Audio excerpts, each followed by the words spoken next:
Usually if Americans are going to take something over, there's a general consensus that we're going to mess it up.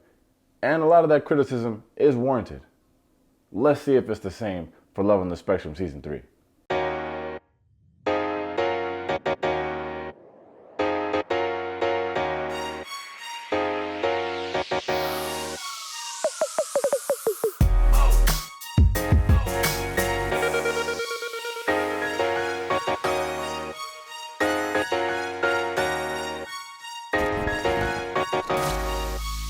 Alright, welcome to Taste Take. If you're new here, I give spoiler-free movie and TV reviews. Give you a little background, just let you know if I think it's worth checking out or not. If that's something you're into, hit that subscribe button for your boy. For my regular taste takers, let's see if the American version lets us down. Get it? I said lets us down. US, United, never mind. Quick background here, we got a new season of Love on the Spectrum. This is an Australian show that came out back in 2019. Netflix picked it up in 2020, and they released a season 2 in 2021. Very simple reality show concept brought to us by Kean O'Cleary, following adults with autism spectrum disorder who are looking for love, many of which are doing so for the very first time. Now I've covered the other 2 seasons on my channel. If you've been watching for a while, you know how much I love this damn show. But how could this season possibly keep my attention without those Australian accents? Well, I'm gonna get into all that, but first I gotta break down this brand new cast. Yeah, I said it. It's all brand new. There's no Michael, I'm afraid. You have to just get over it. First up on the new season, we have Dani. She's 26. She lives with her aunt and uncle. She loves animation, like obsessed. She actually teaches animation to kids on the spectrum, which is very cool. She's looking for a dude who has life goals and preferably a lot of money. Go ahead and get what you want, girl. And she has her MBA, so she's not playing any games. Just do me a favor and stay away from this dude. He's a stage 5 clinger, and he doesn't even like animation. Because you know I told you that I'm in spirituality and all that, right? Yes, you sure do. Tell me about that. I love it. It's like literally I listen to... You okay? I am in love with you. Oh, Huh? I think you are so hot. Well, I guess you were a stage 5 clinger first. But still. Next up, we have Abby. And apparently, Abby was already TikTok famous like way before the show. Yeah, she's got like 350,000 followers, over 9 million likes.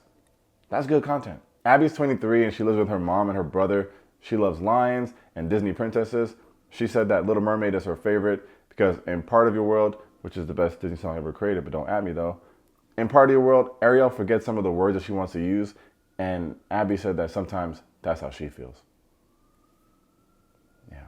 Then we got James, who's 34. He lives with his mom and dad. James has Asperger's syndrome, which is a form of autism spectrum disorder.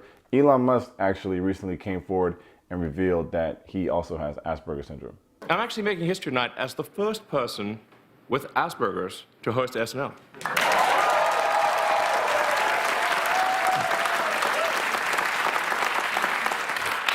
Or at least the first to admit it.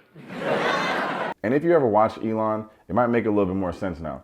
As far as the spectrum goes, people with Asperger's syndrome don't usually have the early language delays. In fact, they actually have pretty good language and a lot of the times above average intelligence. Where they do struggle is in their speech patterns and understanding things like irony, humor, sarcasm, just a lot of those social cues that neurotypical people don't have to think about just to have a conversation. But back to James on the show. James was diagnosed as a kid, but back then we didn't know nearly as much as we know now about Asperger's, so of course he was bullied. He's into all that Renaissance stuff, like kind of like role models. You know role models with those like medieval stuff. Yeah, he's into that, like costumes, all that stuff. There's a scene where he's showing the producers like all the stuff he collects in his room, and he gets to his stamp collection and he's like, I don't use these stamps, they're just conversation starters. And the producer's like, who comes in here for the conversation? And James is like, well, I guess nobody. I'll tell you, man, this is the show. Then we have Kaitlyn. Every season, somehow I end up with a favorite. Season 1, of course, was my BFF Chloe, now a friend of the channel. What's up, Chloe? Season 2 was the homie Teo. That's great energy. Now in season 3, we got Kaitlyn. This is my favorite by a mile. Not compared to my other favorites though. You guys shall not be compared. But yes, could not get enough of Kaitlyn. She's 24 and she lives with her best friend. Not only is Kaitlyn on the spectrum, but she also battles with dyslexia, so when you have trouble reading, Dyscalculia, when you have trouble with math. I might have that. Dysgraphia is when you have trouble writing. And ADHD, which of course is when you have trouble paying attention. My autism affects my social interactions. We're going to Google date topics. Do you see this in bold right here? The stakes are so much higher. I listed all those things she's dealing with, but you would have no idea just by speaking to her. But in the wise words of Cassandra from season 2, none of that matters because I can't see her brain. That's true. Kaitlyn's looking for a partner so she doesn't have to be alone, but she hates how many guys have like dead fish and dead deer in their profiles. She just doesn't like dead animals. And in her own words, she's not a vegan, but she loves trees. Okay. Next up, we got Saber. He's 32 and he lives with his sister. He's never had a girlfriend, but he's looking to change that. Saber is on the spectrum, but he's also like a math and calendar genius. Like he's doing advanced multiplication in his head. And if you tell him like any random date, he'll tell you the day of the week. Like March 3rd, 2001. And he's like, Saturday. Like, sometimes I don't even know when my own birthday is. It's on Sunday. Anyway, last but certainly not least, we got my main man, Steve. Steve is 63 years young, and he only got diagnosed with autism spectrum disorder like a few years ago. He's also never had a girlfriend, and he lives alone in San Francisco. Let's go Warriors. I think Steve's gonna be a lot of people's favorite this season. He's not like Michael, where he's saying a lot of those funny things that he doesn't know are funny, but we think are hilarious. He's just like a nice dude. Like, you could be having a bad day, and you would run into Steve, and he'll uplift you. There's not enough people like that in the world. This dude is it. And also, he needs to be doing like voiceover work or start a podcast or go on the radio or something because he's got the voice for it. To have a lovely lady, that would be an absolute dream. It's just really cool to see this season increasing the age diversity for people like my guy Steve, reminding us that there's no age limit on looking for love. So what's my take? You already know I'm giving this damn show 5 stars. Like, just put the stars up. I should have did it in the intro. There's never any doubt. It just follows the age-old piece of wisdom that has been passed down by one of the greatest prophets to walk the earth. If it ain't broke, don't break it. Yeah, if it ain't broke, don't break it. Did we lose the accents? Yes. Did Americans go and steal the idea from a smaller country like we always be doing because we're bullies and sometimes we're not nice, but sometimes we be saying sorry, but we don't really be meaning it, but in our heart of hearts, we just want to be a good country? Actually, kinda. Like, we didn't really steal it. We got the same guy who created it in Australia. We still get the Australian production team. Like, it's just a whole new cast in the US, so we didn't mess it up. Allowing Kean O'Cleary to keep doing what he's doing just gives us another season of a show that we know and love. And I already talked about the cast, 5 new people that you're instantly invested in. But in Love on the Spectrum, it's always the supporting cast that gets me in the feels. And that's a huge emphasis on the word supporting. Just like in the past seasons, we have a coach here in the US that helps our cast prepare for their dates. This time around, we have Jennifer Cook, who's actually also on the spectrum, and she wasn't diagnosed until she was 35, which is crazy. And here she is, giving her time to help people who she understands more than most. Like, it's gotta be so much better for the cast to be working with a dating coach who's also on the spectrum. Like, they gotta feel more comfortable. Like, there's a scene where Jennifer is meeting Abby, and she's telling Abby, like, she's on the spectrum. You can see how happy it makes her. Like, she's like shocked. It's like, wait, like, you're my coach and you're also on the spectrum. You've been doing this successfully. Like, this is crazy. Then Jennifer tells Abby, like, yeah, I'm on the spectrum. My 3 kids are also on the spectrum. And then Abby's like, but how can you have babies if you're on the spectrum? And Jennifer tells her, you can do anything you want. Ugh, that's too good. What do you want me to say?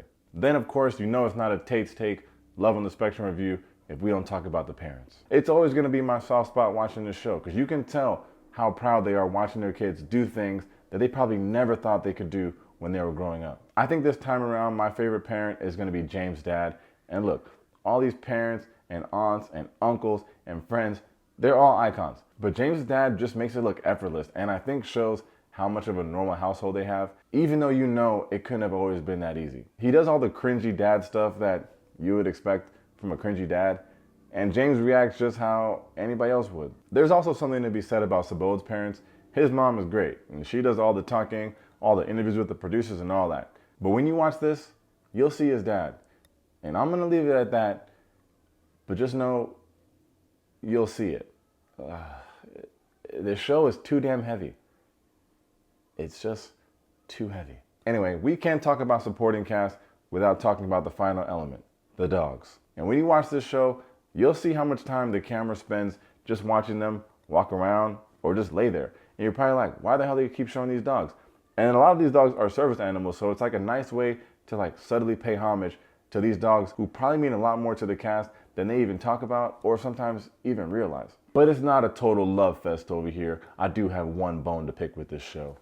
For the third straight season, we have 0 black people. Hold up. Wait a minute. Something ain't right. And don't get me wrong, I do love the fact that we get some racial diversity. We get age diversity, gender diversity, sexuality diversity, but still, no black people. And I'm more willing to forgive the first 2 seasons.